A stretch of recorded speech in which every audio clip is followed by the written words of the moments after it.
Chat has given us a big development here, boys. Oh no, Crazy.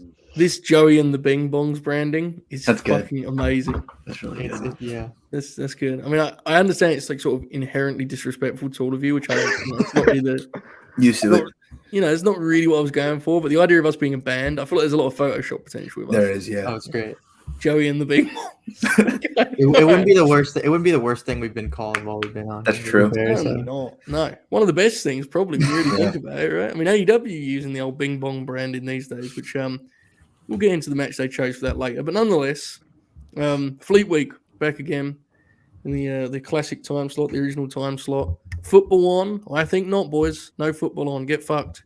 American football. Well, I mean, the Pro Bowl is on. That's not real football. It's not real grabs. Yeah. It's not real sport like we're about to discuss here. Tope Suicida. That's that phony shit they do out there. Anyway, Fleet Week. Expert panel as always. Young Dukes. How are you this evening? I'm good. How are you? I'm fabulous. Thanks for asking. No one does that around here. Gotta do my part. Chris, how are you? I'm doing good. Very tired. I've been home this weekend. But it was a fun week of wrestling. Very excited to talk about it. It was. You're lucky because the ship's being steered by a pro here. I respect your fatigue, but everyone is in safe hands. Bing Bong's on the case. When I show up to the Grin tired, I look out at the field. And I'm dribbling up court and I'm looking at what we can run, and I see Oracle on one wing and Bob on the other.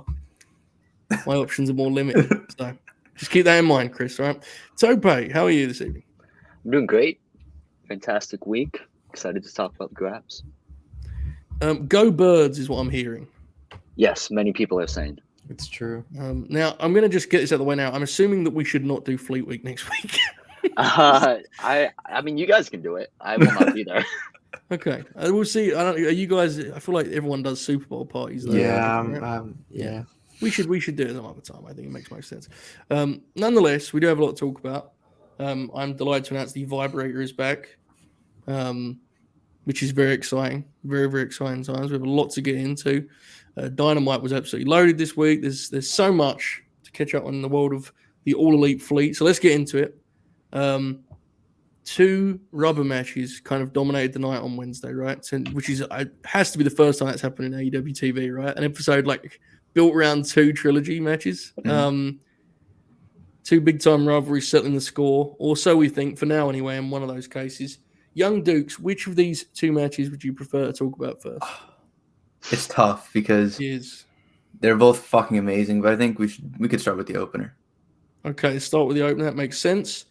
Your boy, Hangman Adam Page, back up against Jon Moxley. All of their matches thus far, both the matches before this one had been physical. I think this probably took that to a new level. There was some strike exchanges in here that were I know that sounds ridiculous considering how the first one ended, but I think you would agree, right? They were fucking clobbering each other here, man. Good Lord. Incredible physicality. We got to the finish there where Hangman was just kind of fucking wearing him. He was beating him from pillar to post. Moxley pulled it out. Veteran move kind of played on Hangman's ego some. Dukes, why was that your preferred pick for this? I mean, again, I know we love both matches, but what did you make of the opener from Dynamite? Yeah, when I first watched it, I was actually mad at the finish. I was like, what the fuck? I wanted something more decisive. I actually thought we weren't going to get a decisive winner. But after the match and the whole post-match thing, I think I kind of understand where they're going with it, and I like it a lot more. Yeah, we'll get into that in a moment because that's an interesting, kind of avenue to explore. Chris, what did you make of the third match between Mox and Hangman? It was awesome. It started out great with the before the bell stuff, and then just 2 dudes just hitting each other hard. That's grabs. That's wrestling. The lariats were great. Everything was just snug. It just everything felt good, but also felt sloppy at some points in a good way. Yeah. Where it felt like a real fight. And I thought that they hit a home run on that aspect of it, especially at the end, in the post match where like Dukes, I think we were talking about it in the Discord when it happened. I was like, huh? I didn't really get it. And then afterwards I was like, oh, I get I get the vibe. I get what they're doing here. And just that whole thing of Hangman, he gets up and then the whole confrontation with the Right. BCC. It was really well done. So I'm excited because it doesn't seem like it's anywhere near the end, and that's a good thing because good matches are good. Tend to True. agree. Quick note on the kind of strikes on display here. Has Hangman always been like a big chop guy? Because, oh my god, he was beating the shit out of Moxley with He those. was. Did you see that? Yeah. I don't recall him being a guy who would kind of dominate matches in that regard. There are a few guys in AEW who we know are like horrific chop guys. Yeah. I have never put Hangman in his category. I think he may have entered this week. He was Mm-hmm. fucking battering Moxley with those, man. Good lord. Unbelievable physicality on display. The Tope Suicida, what did you think? I'm going to be honest, before I talk about this match, I feel like we need to discuss Manny's comment here. This one? Yes. I'm not even going to read it. I'm just going to incredible tweet. leave this. Anyone watches the video, this is the things that Manny puts in the chat, you know? Yeah. Incredible work. About him and Moxley is like, that was my type of wrestling. I loved that match. It was incredible for me. For roughly about, and this is a little bit of a spoiler, for roughly about an hour and 20 minutes, this was probably my match of the year. Okay, fair. All right. A little bit of a spoiler, but I like it. I respect it. Didn't know Spoiler you were a one. big match of the year guy. I didn't think that was kind of part of the vibe lifestyle. Did you not watch the Topes? I did not, unless I'm mistaken. I'm having a part of them. Yeah, For I don't think I did. The only criticism that I had of this was I don't know if it's one camera guy or what it is, but they just love finding Mox blading. It's so funny. This one was unbelievable. They cut to it. Like they cut to it while it was happening. I would like to add one more criticism. Mm-hmm. There was no JR on the commentary. He would have, there would have been a lot of slop. Oh my god. What's happening? Look at Cody's Twitter. Oh no. Oh my god. Okay, hold on. Let me is this saying I should be putting on the screen? Yes. Yeah. Okay. All right, well, bear with me here, folks. Tope filled dead air or something. I sent it to you. That's hard. Sorry, I got the tweet up, so now I can't. Yeah, it's fine. It'll be here in a second. Don't worry. I've got us covered here, boys. Cody has quickly got on the case. Did not expect this kind of turnaround when it comes to the my god. Joey and the Bing Ball. He gave Tope the vacant.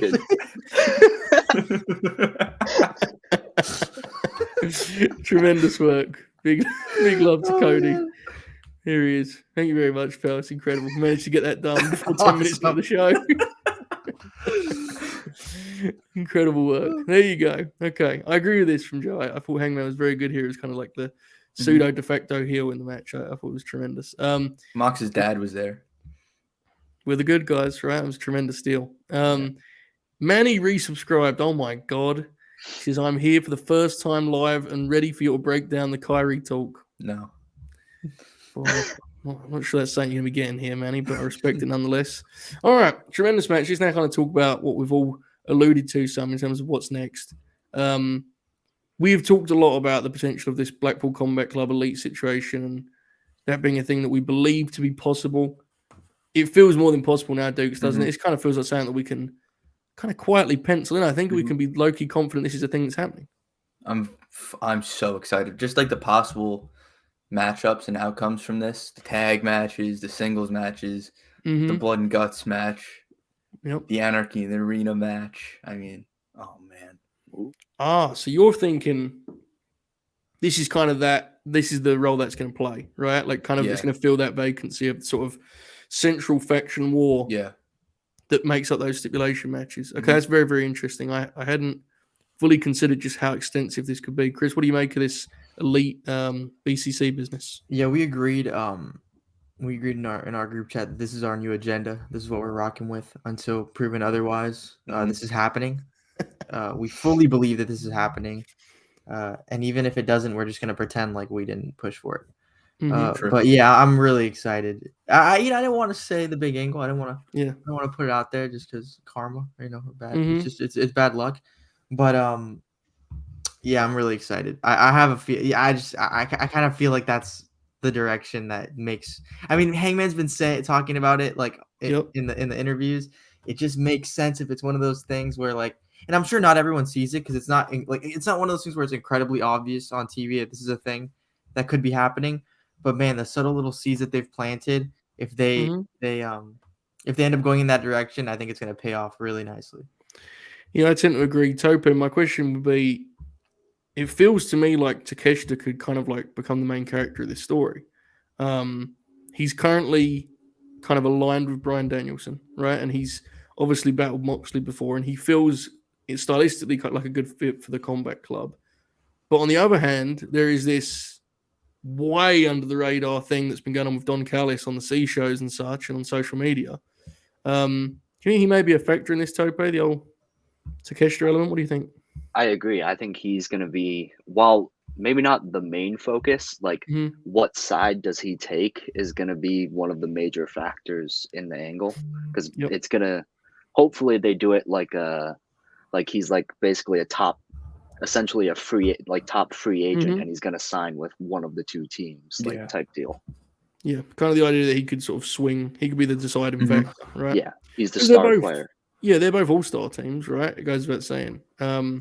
So it's an incredible kind of possibility, sort of dream match scenario. It feels like the main trios match here feels like a genuine pay-per-view main event candidate. After what you guys have said, I kind of don't think that's going to be a pay-per-view match. I think the pay-per-view matches are probably going to be those, the stip match you referenced earlier. More specifically, I think, and I genuinely hadn't considered it before, but it feels very feasible that's Anarchy in the Arena this year. Indeed, that does feel like kind of natural fit, because whether they should or shouldn't try a sequel to that match, it was such a hit, they're going to try and do a sequel to that match, and you got to up the ante, right? So that would be the way to do it. Very, very interesting, exciting stuff. Speaking of exciting stuff, the main event of Dynamite was something else, man. Good Lord. An absolute spectacle of just violence and gore. Samoa Joe and Darby Allin has been a sort of magical pair, and the first two matches were tremendous, but this was the epic, right? This was the kind of final piece of that, and everything that they kind of showed you a moment of in the other two matches was fully fleshed out here. They had the time to do so. Darby was flung every fucking corner of this building, got Darby at some point.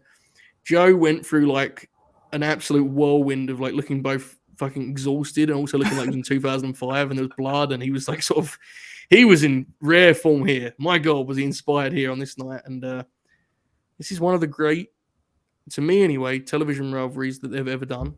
It's one of the best TV programs I've seen in years on any wrestling promotion. It's not just revived Joe. It also feels like it's brought Darby back to the dance. I think it's easy to forget Darby was kind of floating around for much of 2022. He feels absolutely, main event level again here coming out of this. So, Tope, what did you make of the main event, and just kind of more broadly what this program has done for both men? I have some potentially hot takes about this main event. My opinion right after the match has stayed. I watched it 3 times this week, which for me is like actually insane. I don't think I've ever watched the same match 3 times in a week. This is my second favorite AEW singles match of all time. This is my third favorite AEW match of all time. And I think if you're trying to get somebody into wrestling, this is not a good first match, but this is the best second match to show them. Wow. I like that you position that as the most important of the 3 things you said, right? Like that was the final punchline. Like, and forget my personal lists. If you're looking to get someone into the graps, this is where you need to place this. This is number 2. In the playlist. Is there any reason that it's number 2? Just out of interest.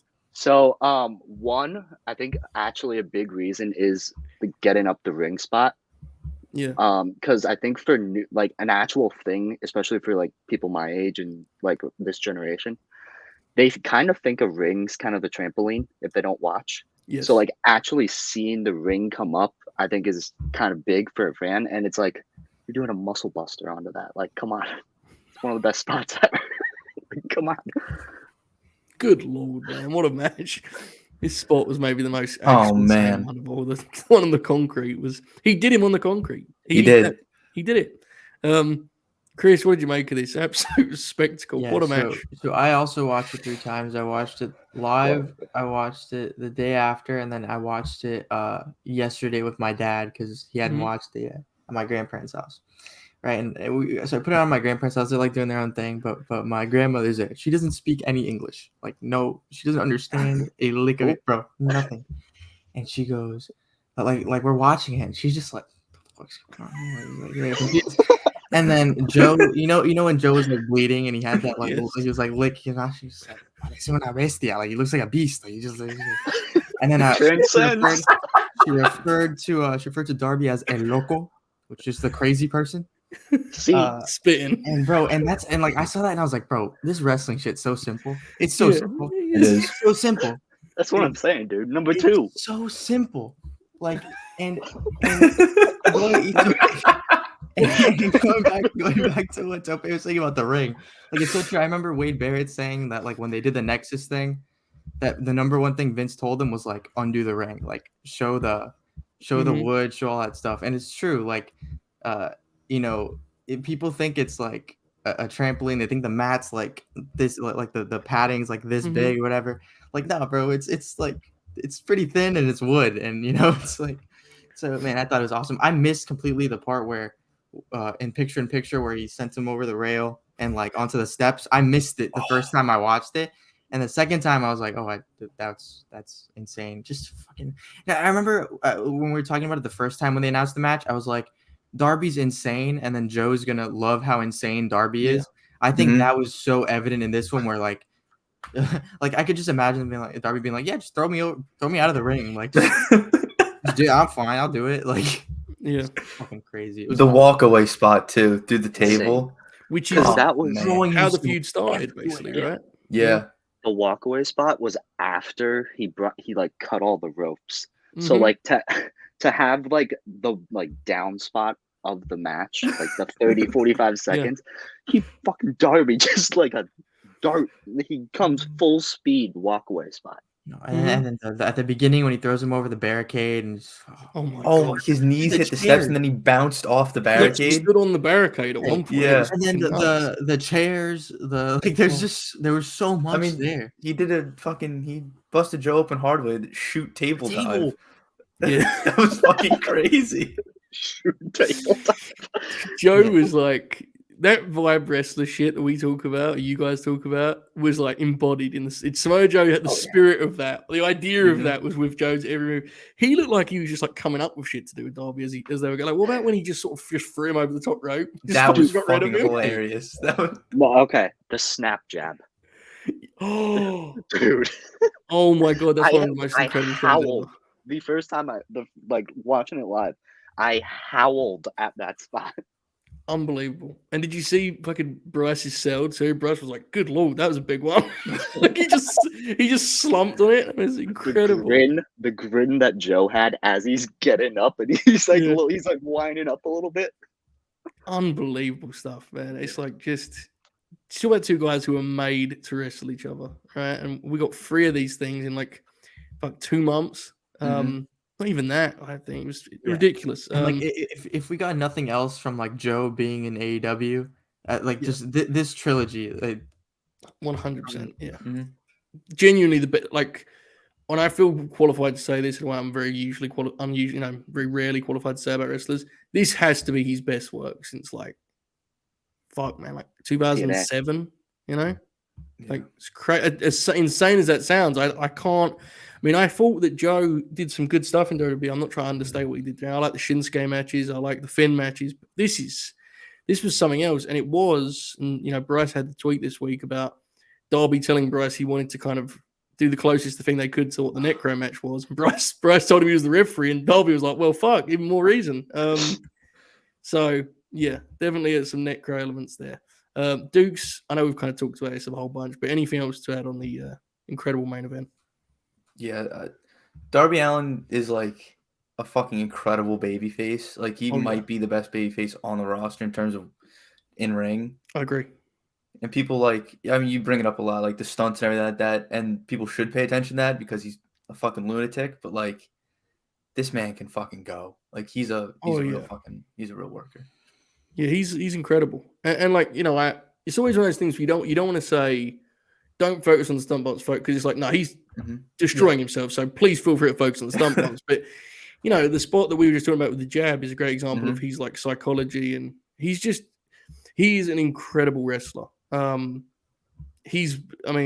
We all kind of talked about on this show, right? Like Chrissy brought up earlier, we were all confident in this matchup.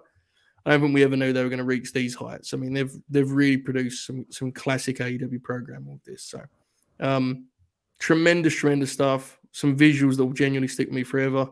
Even at the end there, when Joe's got the choke on and Darby dug his thumbs into his eyes, they had that horror shot. Just incredible professional wrestling. Wonderful stuff. Okay, with that in mind, we talk about, I guess, the most controversial piece for this is what followed it, right? I'm sure we're going to get into this from the vibrator. Wardlow is back. The increasingly polarizing online, anyway, Wardlow. We all had our fun at Wardlow's expense on these platforms. It is, for better or worse, that's kind of a thing that's happened on the Late Night Grin. What do we think? Excitement levels for the next piece of this Joe Wardlow story. Tope, where do you stand? I'm pretty excited. Samoa Joe's wrestling. Good. That's fair. Yeah.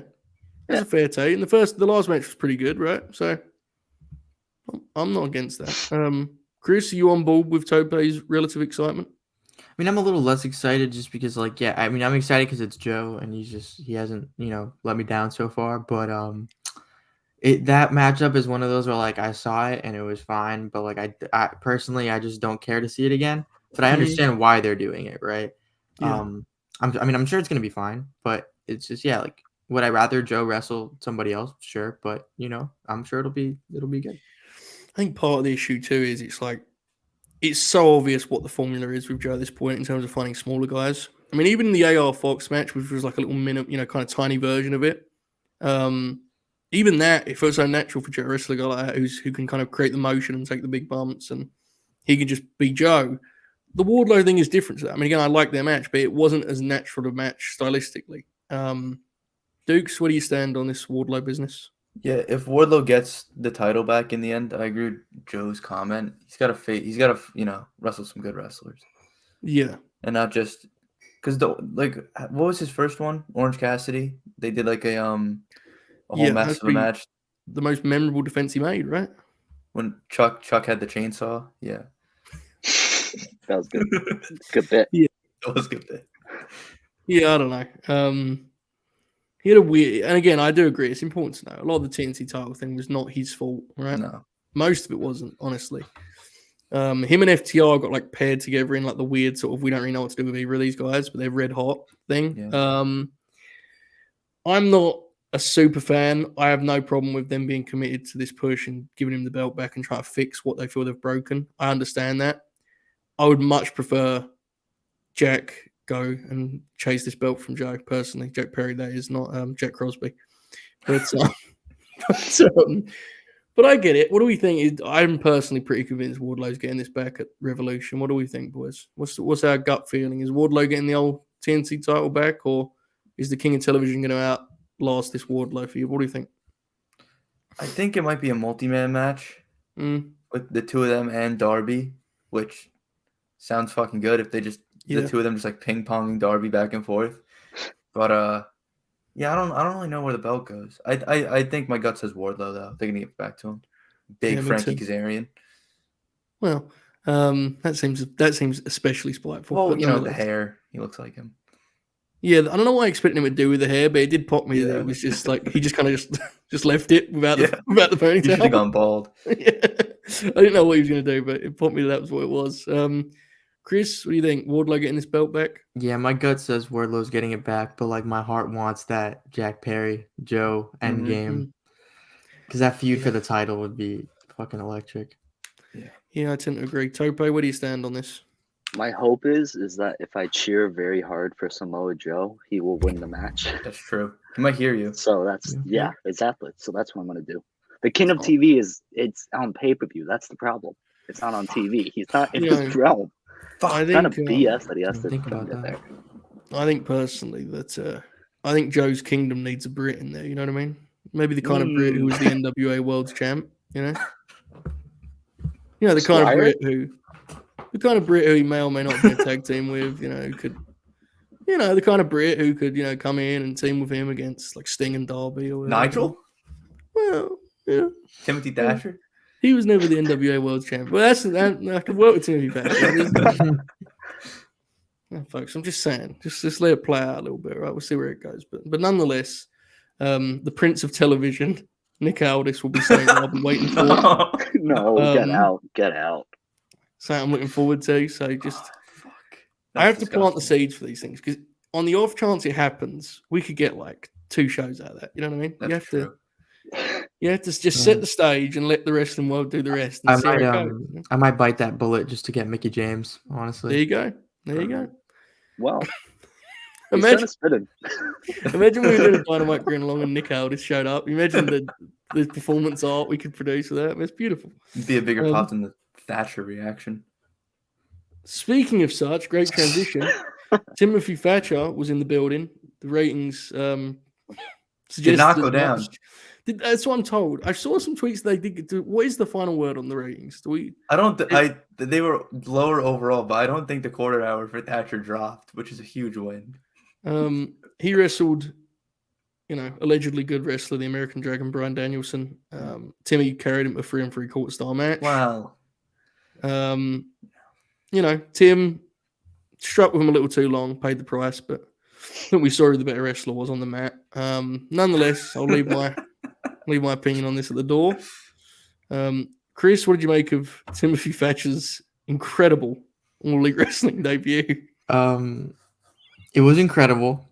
There you go. The sight was incredible. It was incredible thinking about, man, I know Joe's enjoying this. Yep. Past that, it was fine. It was fine. It's pretty good. Fine. The Danielson guy's pretty good. Yeah. The Thatcher kid, he's got he's got something. He's got something. Yeah. Look, for me it's tough because like I didn't think it was bad. It's just Thatcher's just one of those guys that like, man, when the commercial hits and I go to my phone, it's tough to win me back. Yeah. Like it's tough to get me back to looking at the screen. But I mean, again, I thought for the story they're telling, they progressed it nicely. I thought it was good. Mm-hmm. And yeah, it didn't like blow me away, but I thought it was good. Yeah. I think that was the consensus, was it was effective, but you're not alone in your kind of just sort of general. He's a little challenging, is Tim Thatcher, right? He's not the most dynamic professional wrestler. Yeah. Nonetheless, Tope, what did you think? He has very unpleasant to be around vibes. He is very creepy. He is very off-putting to watch. Well, and I fucking love that as a professional wrestler. Like, don't get me wrong. Like, it worked. It was a great match. However, I must make clear, unpleasant to be around for sure. Have you looked at him? He's not a vibes wrestler. He pretends to be British. Do you know how anti-vibes that is? He might be the opposite of a vibes wrestler. Hold on. Anti-vibes wrestler. Hold on. I think Tope just said he's uncomfortable to watch. I think is the phrase you just used. I'm uncomfortable while watching him, which is a good thing. In what like define how extreme are we talking here when it comes to discomfort? Like, are you like struggling, like sit still? Like, what are you doing? He looks like an alien. He doesn't look. Oh, come on! It's good. Don't get me wrong. Like, this is what I want. As like I was saying, I think I said it to Dukes. Like 3 to 4 times a year, Tim Thatcher comes on my TV. Tells what he does right there. It's a very strange way. It's a very strange way to express 20. That you enjoy him. Yeah, it is. Well, that's why I enjoy him, basically. That's what I'm trying to say. Just a huge fan of the idea that we book Thatcher like the fucking Undertaker. He comes in and works 4 times a year, like he's an attraction in any way. When the reality is the opposite. That rules. All right, Dukes, you want to settle this debate because it's getting a little bit heated here, frankly. He's a good wrestler. I would never say he's a bad wrestler. How about he is not a vibes wrestler. All right. He's a little like it's hard to explain, but I feel like I inherently have to not like him because he pretends to be British. Yeah, I understand. That's like you're starting in the negative vibes It does already. mean a lot to us, though. Yeah.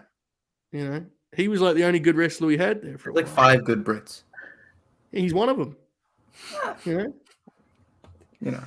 He's one of them. I mean, I don't know. I think I will say, and I don't want to argue vibes with you guys because you're the experts on the matter, but I do think you're slightly underselling the notion that like when he sees any opportunity, he just looks at the camera and does like a mean face. That does feel somewhat with the teeth. No. Great pro wrestler, horrible vibes. I don't like seeing that. But do you not think that's but it's like effective? I like it. Isn't there an element of vibes to that though? I get what you're saying. They're just not. Yeah, right. They're just not good. They're just not good vibes. It's not like horror thriller movie type vibes. It's a different. It's just like unsettling. Yeah.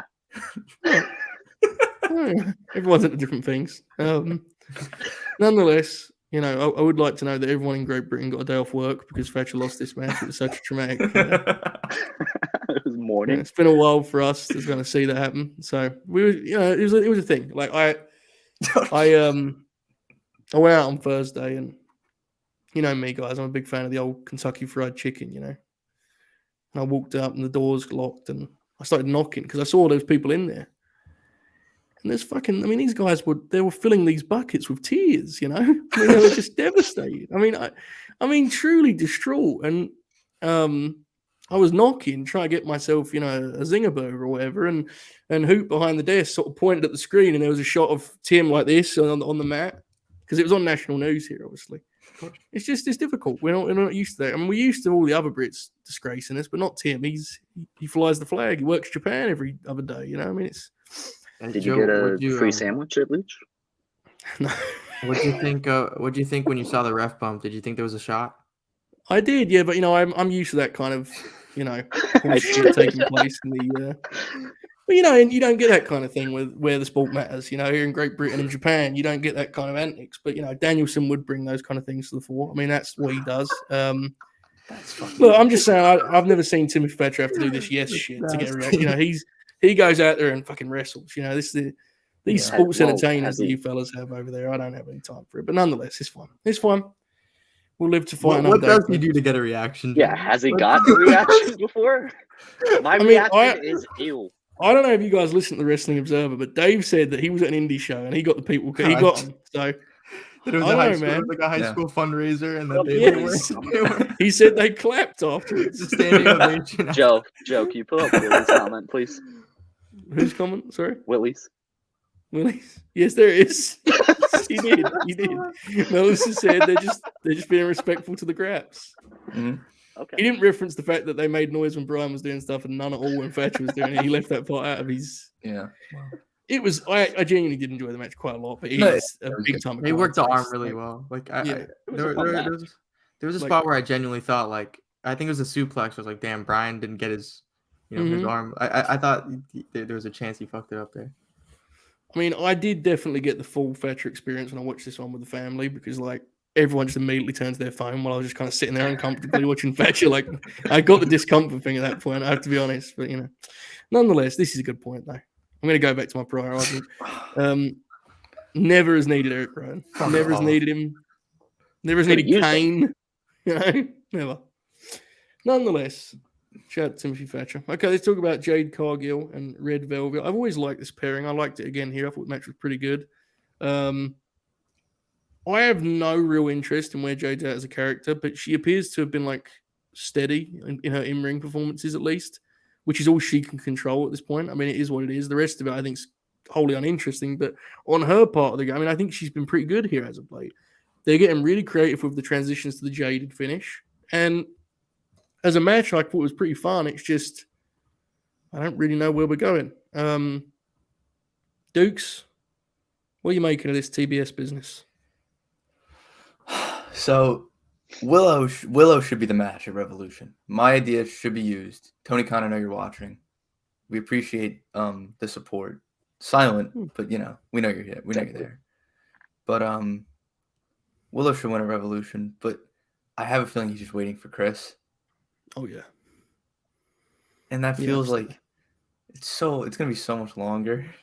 And the matches are fine. I think I like they're getting more creative with the finishes. And I think if you can do that, it actually will not like make everyone think she's like great or anything like that, but people won't be as hard on her for Agree, yeah.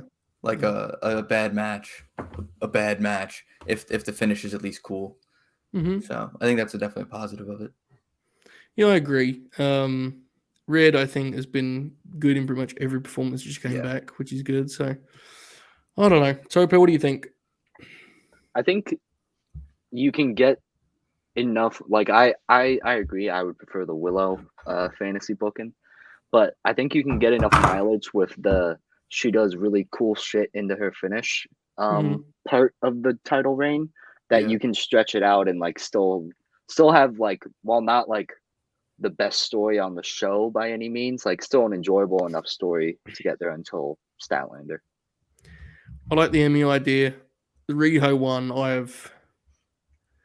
good Lord, man. I don't think I've ever had one of these fucking microphones front me without asking for that match at some point. I mean, that match, I can't believe they haven't done Riho and Jade. It feels like the obvious person to wrestle Jade.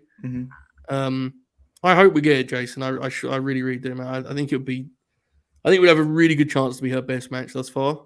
And it's just amazing to me they haven't even teased it at any point. It's wild. Chris, where do you stand on the TBS title picture at this point? Yeah, it's interesting because I think, for the longest time I was also on that train of like, Stats gotta win it. But then after a certain point, I think she should just go for the main title when she comes back. And I think Willow's in the best spot right now to be the one that takes it from Jade if they don't want to wait that long, which I'm not sure they should. But I did think that this week was like the best they've done, like the baddies lore.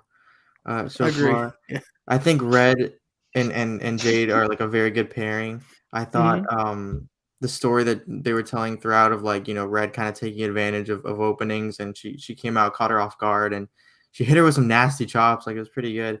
Yeah. And then the whole thing of like Aubrey missing the pin, I thought was interesting. But yeah, no, I think overall, like, grand scope of things, I think it should be Willow. Yeah, I hope that I hope there's something waiting for Red after this feud, because the fact they gave her a visual pin suggests there should be, because that was a pretty big protection against Jade. Right. I don't know how the numbers look right now, but she, I think, would add a lot to the NWO angle that's taking place elsewhere, because she can, like, Red has a real natural fire, and she seems to enjoy those kind of brawl scenario. I think she'd be really good in that situation. I'd actually like to see heel Tony against babyface Red. I think could probably be a damn good match, actually. So hopefully Red stays in the picture. I think she's done a tremendous job since she came back. And before that, too, I mean, I think we've all kind of liked Red Velvet for a while, other than Jack Crosby. Yeah, but it is what it is. That says more about her being good than anything else, really, doesn't it? Yeah, true. Nonetheless, they doesn't know ball. Indeed. He had some text today, let me tell you. Unbelievable stuff. Stir it up, folks. Here we go. It's time for the vibrator. We will transition to that. This week, we will transition to that with the following video.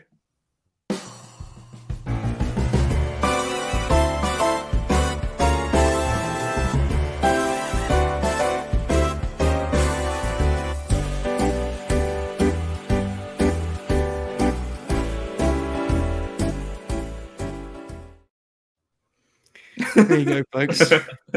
Sponsored by the 31 with Robert O'Neill. The vibrator is back. We got the Bob Rub. Factual. Incredible piece of business. The Bob Rub for this fucking segment. But nonetheless, we get off to a great start here. Papa Moxley gets us off to an almost impeccable vibes to begin. The thriller in That is not the name that we decided on. The original name was John Moxley versus Hangman Adam Page. So I spiced it up a little bit today. All right. Well, I respect. Might have spiced it down, to be honest.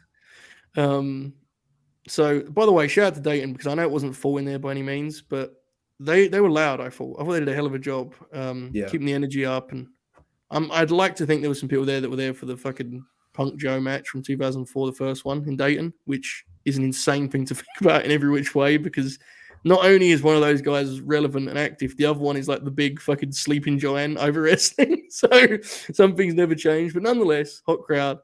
Intense post-match maintains the impeccable vibes that the match produced. No arguments about any of that, right, boys? That was all tremendous stuff, as we talked about earlier. We fall slightly, but still a very strong rating for the scissor squash. Fellas, was this a result of that incredible bump that the outrunner hoot took? Because that's a hell of a rating. They fucking rule. Had one bump to take and immediately fucked it up. That's real grabs, man. That's as good as it gets. They just look fucking awesome. They do. I will say that I didn't notice until this week that one of them is like seemingly a foot taller than the other, which I don't. They might want to work on that somehow. Maybe invest in some lifts. They could. If you're gonna do real grabs, you got to, you can't cheat the man. You got to do it real. Okay. Oh dear. I see a scissor here on the graphic. Just before we go any further, is that indicative of the drop off, or is that just a thing we're going to see for all acclaimed segments moving forward? I just kind of popped myself doing that. Okay. I thought it looked kind of cool, Okay, so we plummet here to pop, but bad. Considering the momentum rule, that is a sizable drop there for the scissor law. Not into this gun stuff is what I'm getting from this, boys. It's not that it wasn't bad. Might be a little strong, but I do think this is still the category that fits it the best. Yeah, it was.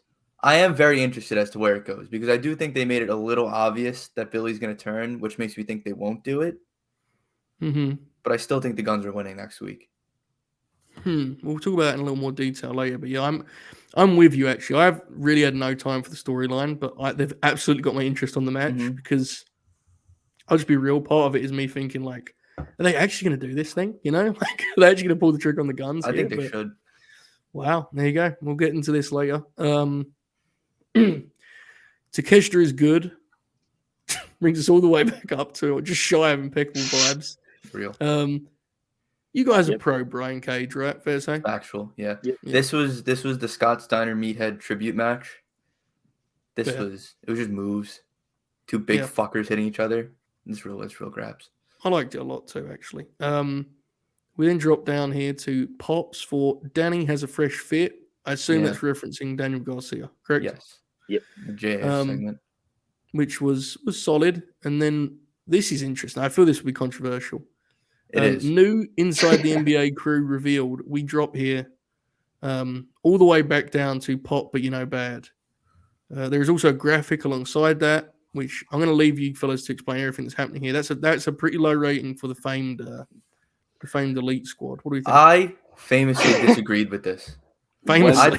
When we are making the vibrator, there are concessions. I conceded on the Thriller and Daytona Illa.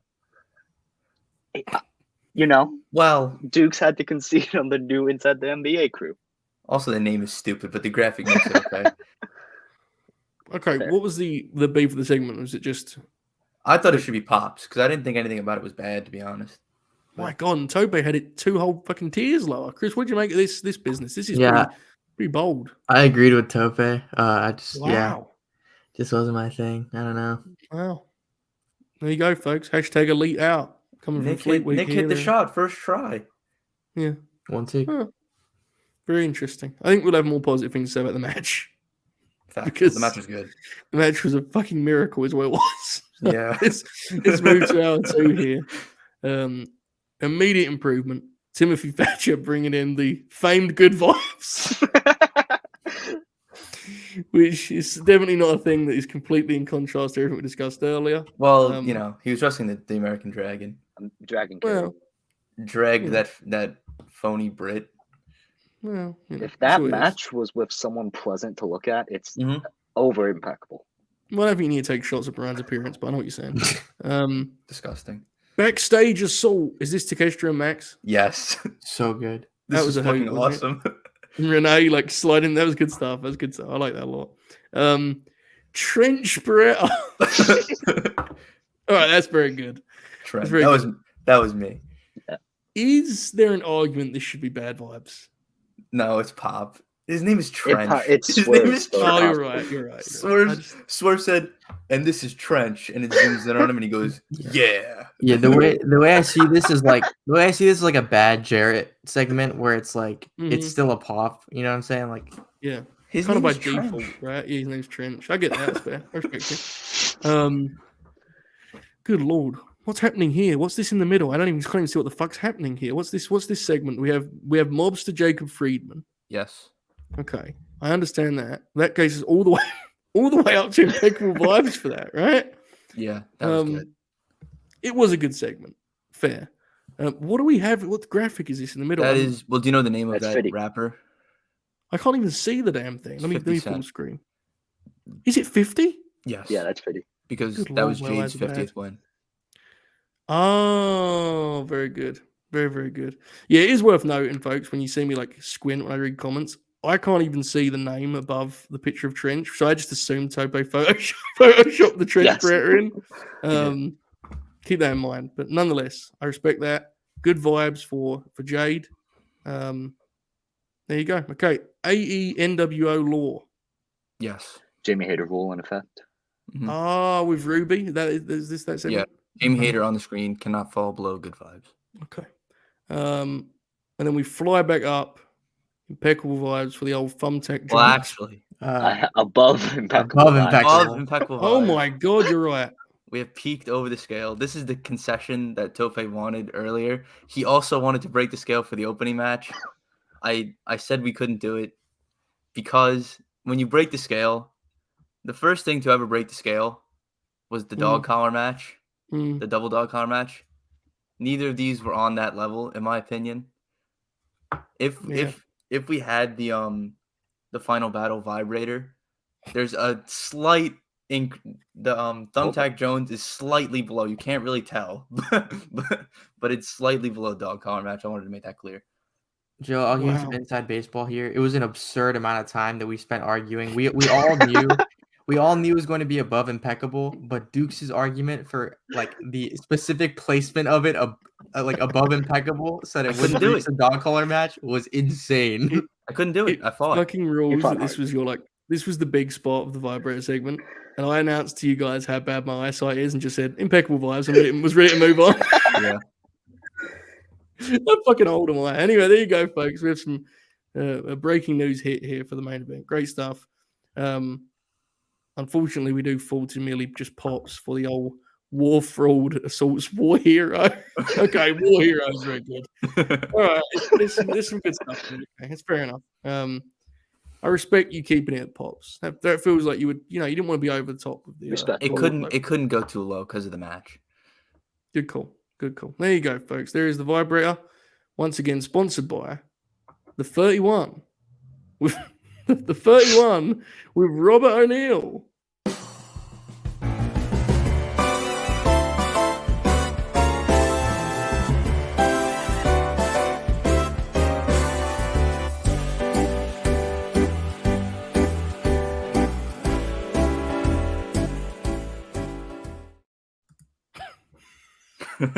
I will say I audibly said "Oh brother" when War Dog's music hit at the end of that match.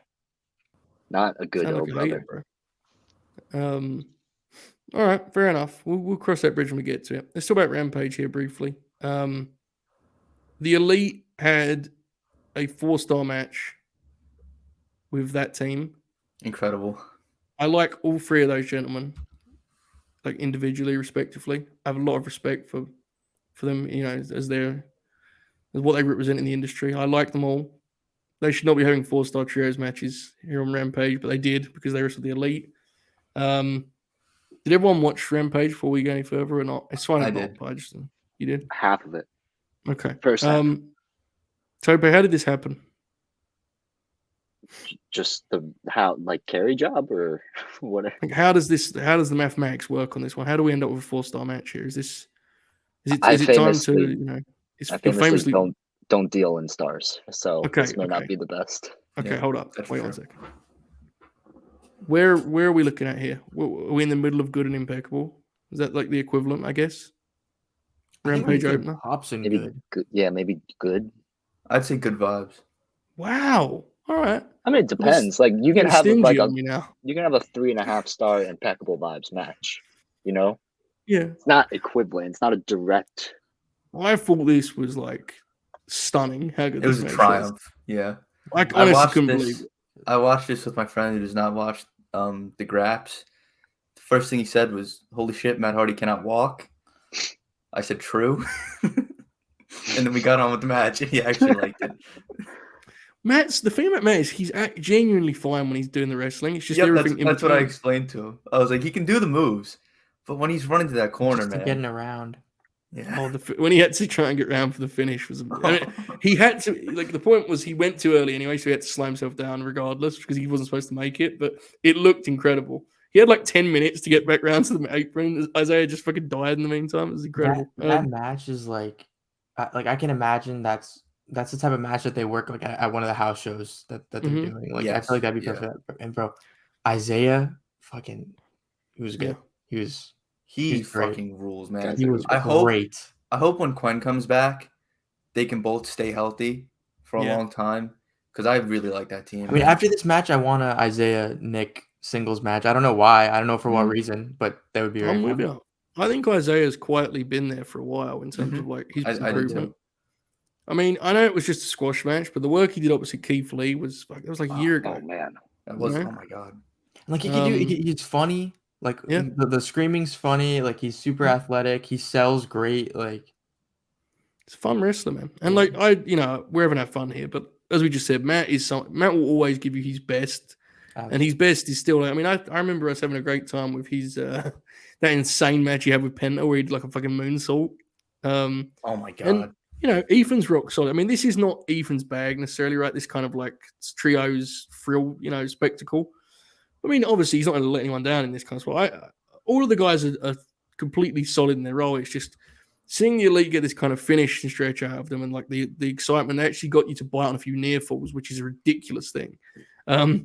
I do think there's like a quiet kind of question to be asked about how many trios teams they've actually got to wrestle in front of them. Because I don't know if there's as many as it may have seemed when we talked about this a year ago, A lot have broken up. I think the real thing is how they can transition teams to and from like tag and trios. Like Top Flight gets AR Fox, stuff like that. Yeah, I would agree actually. That's next week, right? Next Wednesday. They can make it work with just like tag teams that have like interacted with people. For sure.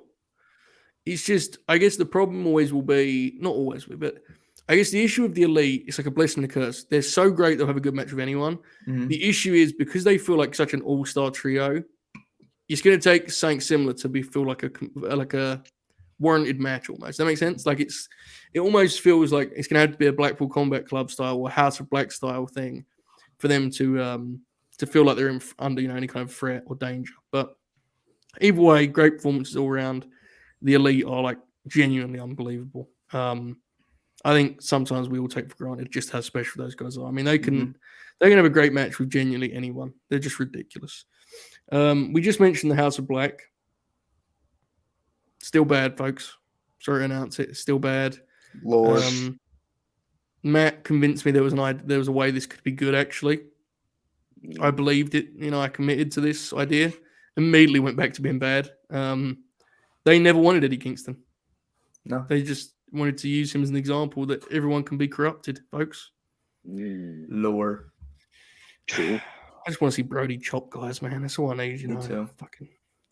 Nonetheless, speaking of chops, Roosh beat the ever-loving fuck out of Christopher Daniels. This match was hilarious because for about 5 minutes of it,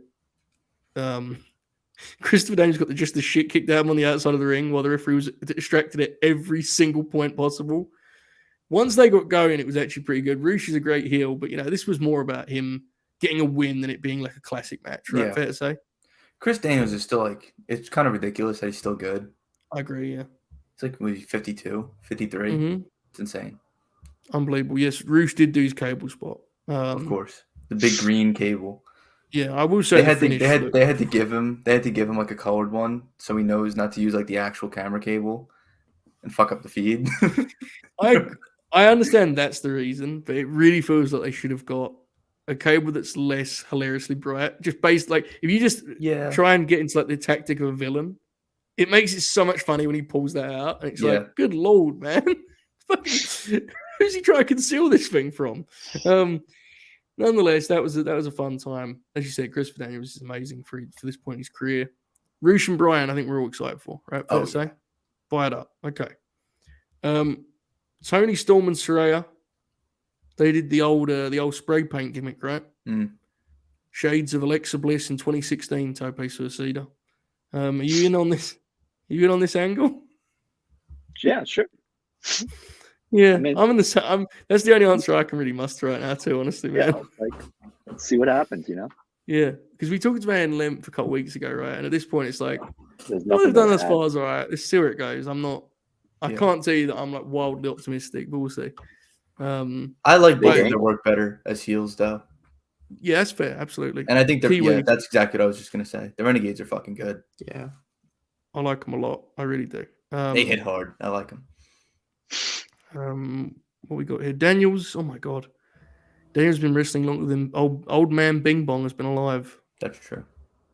Wow, that's fucking terrifying. God bless him. Okay, Brian Pillman Jr. is back.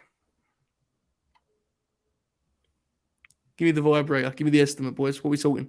Mid. What are we talking for that swerve match? What are we talking? Mid's way too high. Really? I think mid because it can't be pop, but bad because there weren't many pops. The post match was a pop because Swerve was like going like this, and they both put their hood ups, and then they beat the shit out of him. Okay, mid. I think it was solid. Yeah, all right, mid. I don't know, man. I tell you, I used to. Listen, it was no Roosh versus Brian Pillman Jr. Yeah, I always just say I think he's on the Well, it's Swerve stomp. Are you suggesting that Swerve is the problem here? Because I think I think I agree. No, not at all. I think Pillman's on a heater. That's disgusting. I have to be honest. I was looking at the. I'm just being honest, boys. I'm a big spreadsheet guy, and Pillman's he's got a couple in there now. Couple?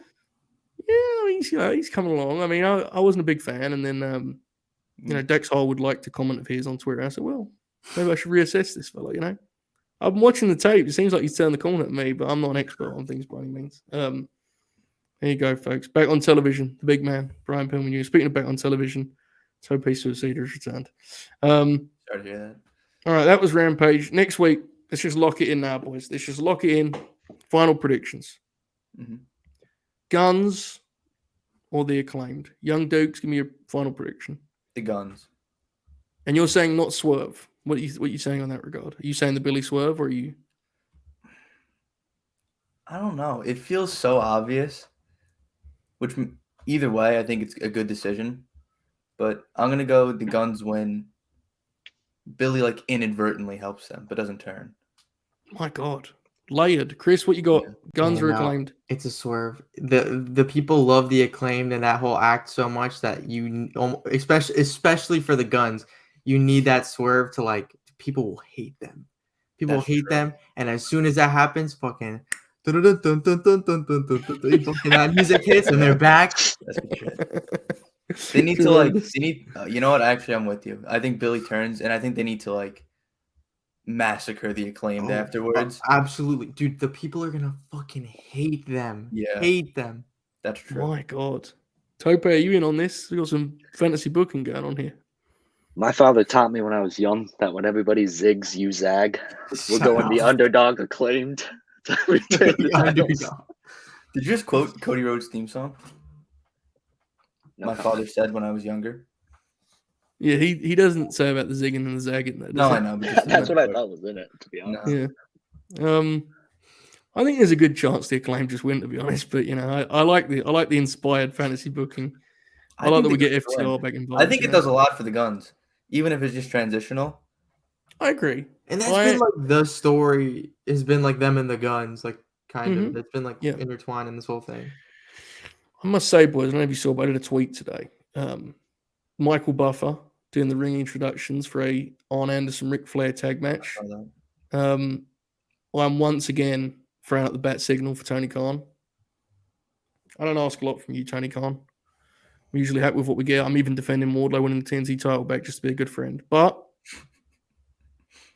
if indeed the FTR re-sign, and we get one of those fancy Sports Illustrated articles where they talk about retiring with AEW, and we can all do an immediate live stream. The kind of thing I'm talking about. I think Moxley did. Mm-hmm. Jericho did, that kind of deal. If indeed that happens, I need it at some point, you know. I need Buffer. I need to hear Buffer hit Dax the Axe Harwood while Dax like throws up some sort of finger motion. Yeah, the two. That's his thing, right? Yeah. Because in Japan he does this deal, which I respect on just sort of that's what wrestling is, you know. Yeah. I think Cash Money Wheeler coming out the mat of Michael Buffer sounds fucking incredible. Yeah. I have no interest or care who they're wrestling. I want to be clear about that. You could do the guns for all I care. I mean, you don't have to, but you could do the guns. Buffer doing Butcher and the Blade would be pretty good. Yes. You know? Brian Pillman Jr. and Brock Anderson. I'm open to ideas, Tony Khan. I just would like us to see some real graps at some point regarding the famed FTR Michael Buffer fantasy booking scenario that I have just constructed here. All right. Here we go. Yes, AEW house shows. We will, when the week comes around, if we can, we'll talk about some. The Ring of Honor tapings. I think I'm going to just speak for all of the boys here and say we're hoping that they have something in mind for Universal that is not what it looks like currently. I hope Jeff has cooked something up because I'm so starved to go to an AEW show that I'm genuinely considering driving to Orlando for the Ring of Honor tapings. Oh, I think you should. I think it might be a really cool deal. Like genuinely, I think it could be, but man, if there's a world where it's not. For sure. I guess my thing would be it's cool. They're gonna the first one, like exactly.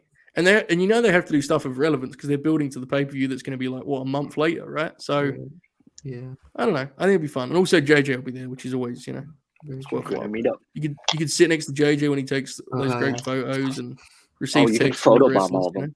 No. Yeah. Next to JJ when fucking the Mad King Eddie Kingston messages him, why didn't you take any good shots of my match? That kind of thing. I'm just kidding. He would never. Get a press pass. Yeah. Eddie Kingston doesn't even wrestle anymore. He wouldn't do that, right, boys? Did you see he was someone tweeted that he sung Hello on the Jericho Cruise, but they did not state whether it was Lionel Richie or Adele. We need to know. Wow. The people know.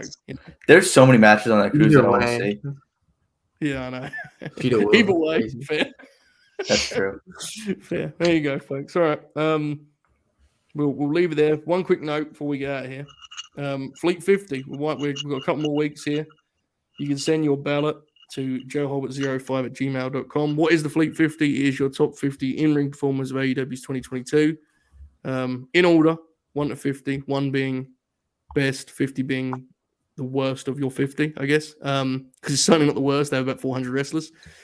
Get to work on your 2023 ballot now also and put Thatcher and Pillman up there high. There you go. Fleet 50. Get them in. All right. Young Dukes, do you have any final words, any plugs, any promotions? No. Certain of that? Yes. The Tope Suicida. Any plugs, any promotions? For those that have NBA TV, they are currently showing Game 7 of the 2013 NBA Finals between the Spurs and the Heat. It's a good one. I forget. It's commercial break right now. I believe we're about 7 minutes left in the third quarter. Riveting game. I think the Spurs are going to take it, but very exciting. So if anyone wants to tune in, I suggest that. I felt personal, Chris. I don't know if you want. I don't know if you should take that, man. I felt spiteful, honestly, but yeah, I'd rather not today. Not after the Kyrie stuff. I don't feel like discussing basketball. That was unbelievable. So funny. So many layers. Chris, do you have anything to promote, my friend? I mean, not really. I guess if you're in the Discord and you are up until 4 a.m., like, us, and you want to book AWA with Eddie Kingston, John Moxley, and fucking the entire AEW roster. Well, there's only 20 wrestlers. And we got Necro Butcher too. We got 2004 Necro Butcher. Yeah. And we got Nick Camarado. So that's true. Mm-hmm. Jeff Jarrett said he sucks though. Well, okay. There it is, folks. Joey and the Bing Bongs. Thanks again to Cody for the graphic. It's awesome. We've loved playing our music for you tonight, folks. It's been an honor. We've loved it. Stereo music, man. Yeah, we played a couple of the hits. I brought the Pillman joint out. Didn't expect that one, did they? You see their faces when I started hitting that one? Experimental rock. Never heard it before, brother. Special show tonight here for Fleet Week. Tomorrow, I'll be on the famed Wrestle Purist platform alongside my friend Montgomery, Ibu, and Manny. We will be discussing professional wrestling, I'm sure, at some point or another. Maybe we'll get back into the Fiend lore. I don't know if you guys heard, but I was telling Bob last night that I got by an Uncle Howdy jump scare on SmackDown this week. So that was a new low in my life personally. So we'll get into that and much more on Worldwide. That is 6:15 Eastern tomorrow night. Tuesday, Gringrat Blood, the Briscoes. You can find the match lineup over on @Lanagram. I'm actually going to tweet. I think I'm going to kind of do that tweet. But that'll be Tuesday at 8 Eastern. Myself, Alex, Oracle, and Bobby. We always loved doing the Green Grapplers. Obviously, this is a very special show, now more than ever. So we hope to do that justice. We've got some great matches to talk about, so that'll be fun. Wednesday, Dynamite. Thursday, Grin. Also, Jason and Joe Show on Tuesday at 3:30 Eastern. So much to look forward to. We hope you've enjoyed the Fleet Week gimmick. Stick with us. Keep grinning. All hail. And enjoy this outro. Goodbye.